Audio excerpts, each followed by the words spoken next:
Welcome to the Slop Temple. We pray this video helps. In this video, I will explain how to make your fish tank quieter. First, identify the main sources of noise, which are usually your filter or air pump. Listen closely to pinpoint where the sound originates. Next, inspect all equipment for any loose parts or connections that might be rattling.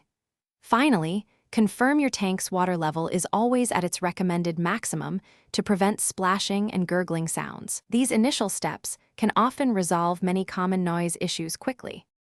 Filter noise is a common complaint, but it's often easy to fix.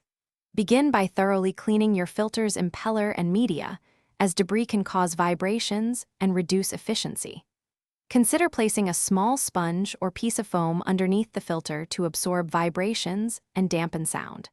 For hang-on back filters, ensure the water level inside the tank is high enough so the filter output doesn't create excessive splashing, which can be quite noisy.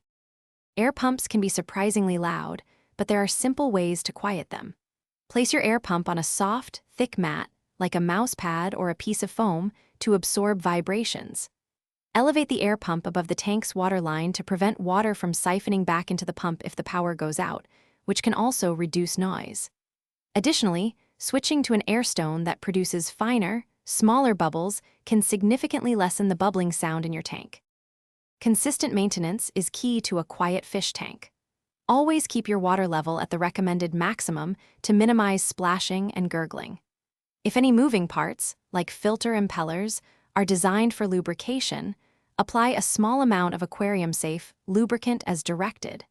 If your current equipment remains noisy despite these efforts, consider upgrading to a quieter model when it's time for replacement. Many modern filters and air pumps are designed with noise reduction in mind. Thanks for watching. Consider subscribing if we helped you.